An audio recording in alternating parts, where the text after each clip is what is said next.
gerak kelopak air sungai. Kubiarkan para lelaki terapung-apung di atasnya. Mereka seperti sekumpulan abdi yang berbaris dan memberi sembah. Lalu satu persatu maju ke hadapanku membawa persembahan. Tanpa kusadari, keliling mataku, senyum dan tubuhku telah menjelma menjadi pusaran air yang menghisap. Seolah dalam tubuhku ada makhluk lain yang membuat semua orang menyayangi.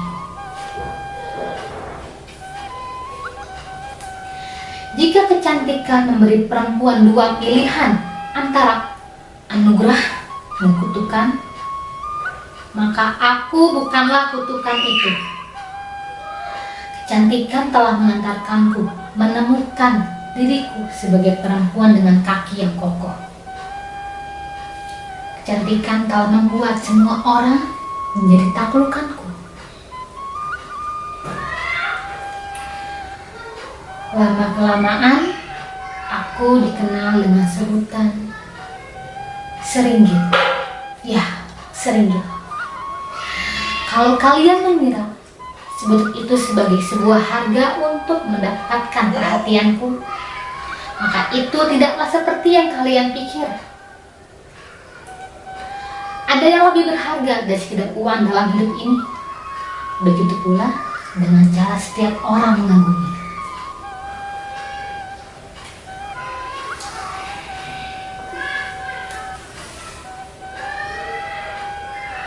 Sekuntum bunga mawar merah yang elok melekat di sanggar.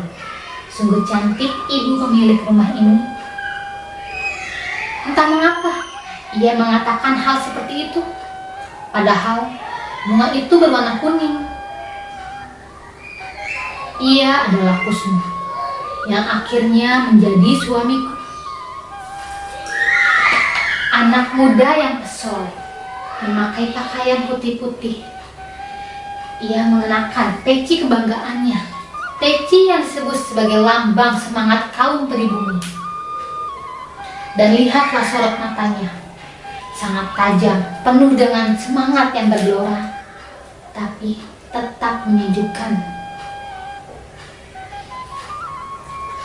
Aku adalah perempuan yang tidak memiliki peranan apapun, tapi aku ada di dalam lahirnya sejarah paling penting tentang tanah air ini.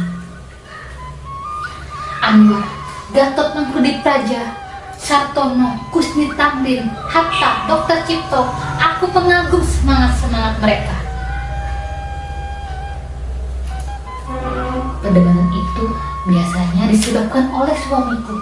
Ya, dia begitu radikal, sering menyatakan keinginannya untuk memerdekakan saat ini juga.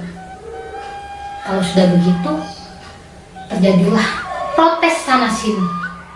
Mereka menyatakan belumlah siap. Dan kalau sudah begitu, aku akan menghampiri di antara mereka. Sok, diminum dulu hayu kopinya, makanan coba. Suamiku yang sekarang bukanlah seperti dua suamiku yang sebelumnya.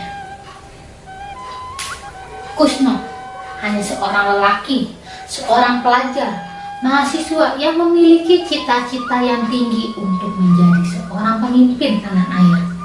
Dan itu tandanya akulah yang harus bekerja untuk memenuhi kebutuhan kami.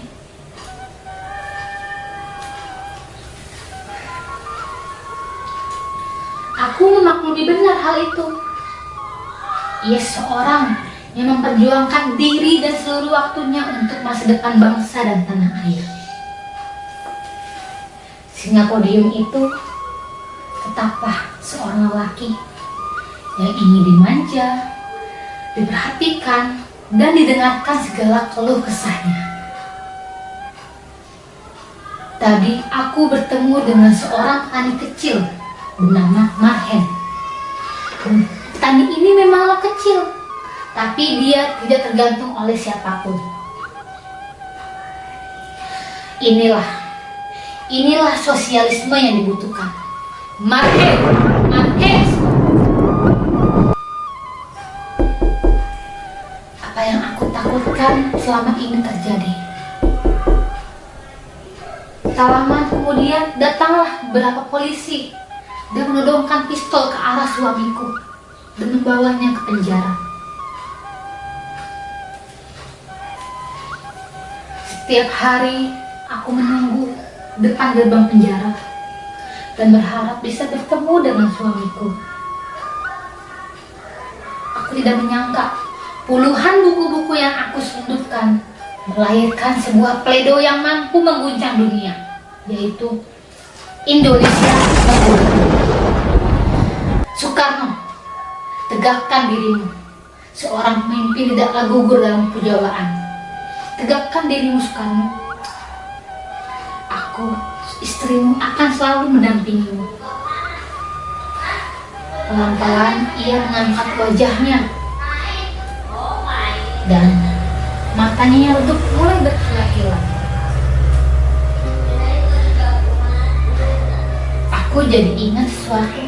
Beberapa hari yang lalu, setelah Fatimah tinggal bersama kami, aku melihat sorot mata yang ganjil dari pandangan Husnu. Itu bukan sorot mata seorang ayah ke anaknya, tapi sorot mata seorang lelaki kepada gadis darah. Sakit hatiku bukan hanya kepada Husnu, tapi juga kepada Fatimah.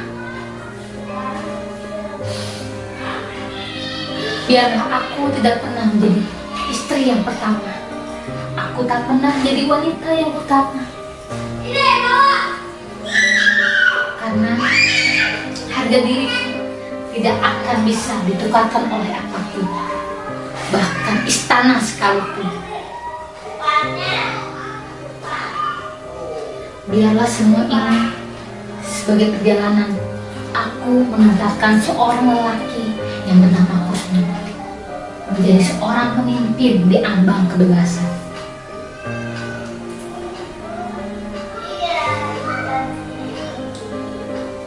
Ini tentang pengalamanku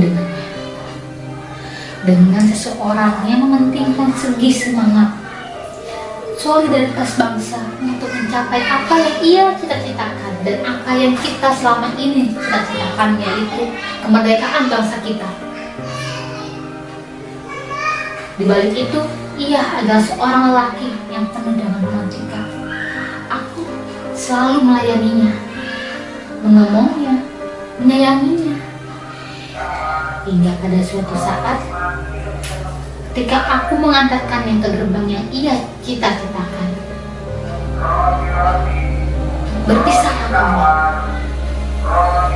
Karena aku berpegang teguh dengan prinsip yang bertentangan dengan keinginannya. Ia meneruskan perjuangan dan aku tetap mendoakannya. Teruslah berjuang, Husnu.